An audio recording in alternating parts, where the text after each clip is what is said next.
Hello, I'm CJ Werleman. We're recording this episode on the road, but please don't forget to hit the subscribe button below. Now let's get into it. During the 15 years I have covered the Israeli-Palestinian conflict, as a journalist and human rights activist, I have published more than 200 newspaper and magazine articles documenting the systematic repression and annihilation of the Palestinian people under a criminal and barbaric military occupation. But no matter the horrors and realities that me and my colleagues report from the ground, Israeli and US propaganda has successfully flipped the reality of the conflict on its head by convincing the world that the criminal occupiers are the victims and the unlawfully occupied are the perpetrators. Part of the tragedy of the Palestinians is that they have essentially no international support for a good reason. They don't have wealth, they don't have power, so they don't have rights. That's the way the world works, you know. Your rights correspond to your power and your wealth. Same inside the United States. Shouldn't be surprised to see it. But here comes the good news. What the legendary Noam Chomsky just said speaks to the old world, because in this new world and during this current times, Palestinians are winning in a global court of public opinion for the first time since European Jewish settlers began stealing and colonizing their land in the 1920s. Palestinians are winning because there's been a global awakening like never before. You see, until now, Western mainstream media outlets have been able to control the pro-Israel narrative by silencing and making invisible the Palestinian people. But in today's brave new world, social media has allowed Palestinians to share their reality with a global audience, challenging and countering the lies told about them by Israeli and American political leaders. This new dawn spells the end times to the apartheid Israeli state. And if you doubt what I'm saying here, then consider this: that at this moment, there is a global, multiracial, multi-faith, popular movement for justice in solidarity with the Palestinian people. But there isn't a single pro-Israel protest around the world, because only a bona fide psychopath could publicly support a powerful occupation force that kills more than 1,200 children in just 2 weeks. And please, don't be mistaken into believing that pro-Palestinian protests are only taking place among Muslim communities, because they're taking place in huge numbers throughout the Christian world. This is the French city of Paris, where tens of thousands expressed their rage towards Israeli war crimes on Sunday. And this is Manila, the capital of the Philippines. And this is Greece, where protesters chanted "Down the Zionist occupation." Similar protests have been seen in Australia, Canada, and throughout South America. But an even more revealing protest took place in Washington, D.C. on Wednesday, when the largest Jewish protest in solidarity with Palestinians in US history took place, with 10,000 Jewish Americans taking to the streets and the US Capitol building to demand a ceasefire and an end to Palestinian genocide.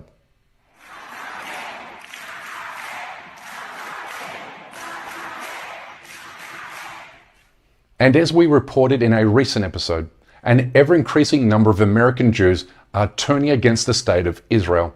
Because Zionism isn't Judaism. In fact, Zionism is a racist, ethno-nationalist ideology that is hostile to Judaism, the peaceful religion. It is not the difference of religions which is causing this conflict. The state of Israel does not represent all Jews, and certainly does not represent the Jewish religion. According to Jewish religion, all of this is criminal. All of this is forbidden.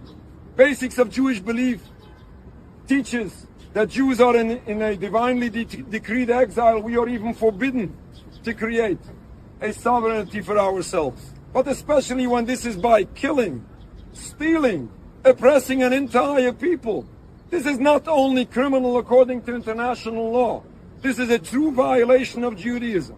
Even more significantly, this changing of the tide against Israel is not only taking place among Jews outside of Israel, but also among the general Jewish Israeli population, with a new poll revealing that 86% of Israelis blame their government and Netanyahu for the attack carried out by Hamas 2 weeks ago. The world is finally waking up, and by world, I also mean members of the US government, including a US State Department official who announced his resignation on Tuesday, saying, and I quote, "We cannot be both against occupation and for it. We cannot be for freedom and against it.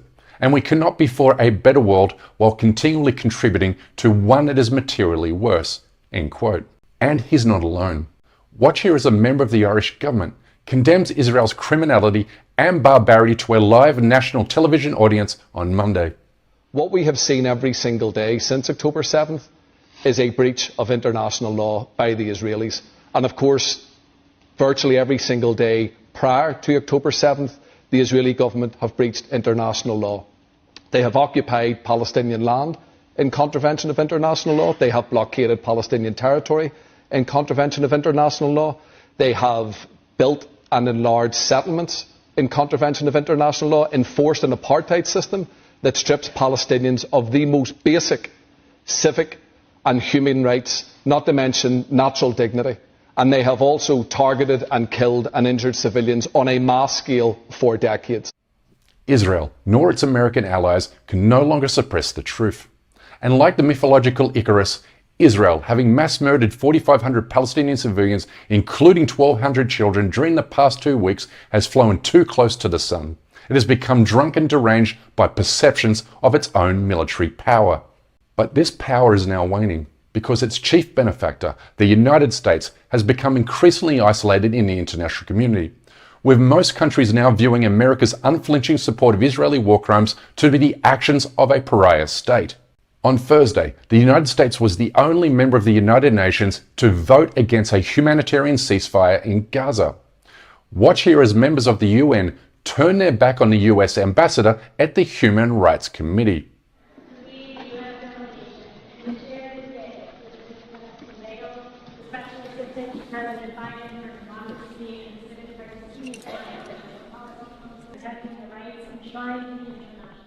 There's now growing geopolitical pressure on the United States to change course over Israel, which spells ultimate doom for the Zionist occupation. A new poll found that considerably more Americans support sending humanitarian aid to Palestinians in Gaza than sending weapons and supplies to Israel. American voters are now finally learning the truth. This will soon leave Israel completely isolated, diplomatically, economically, and culturally from the rest of the world. And like apartheid South Africa of the 1980s, it too will collapse under the weight of its human rights abuses and international law violations. Ultimately, Israel overshot the runway, and it will continue to overshoot by bombing hospitals, schools, mosques, churches, and refugees. And as the pro-Israel journalist Thomas Friedman points out, the coming invasion of Gaza will blow up the Abraham Accords, further destabilizing two of America's most important allies, Egypt and Jordan, and making normalization with Saudi Arabia impossible. Which brings me to my final point. Israel is committing genocide in Gaza because it believed the Muslim world was divided and exhausted by the Palestinian situation. But Israel's assessment could not have been further from the truth. In fact, Palestine is also helping free Muslims around the world, as we have seen unprecedented and lawful pro-Palestinian protests held in the streets of Egypt, like this one on Friday and this one in Tunisia, which has been recorded as the largest mass protest in the North African country's history. And the sight of thousands of British Muslims praying silently in front of London's number 10 Downing Street should inspire us all. This is why Muslims, Jews and Christians across the world are now uniting against the Israeli occupation like never before. So isn't it time you join them? Anyway, that's my time for today.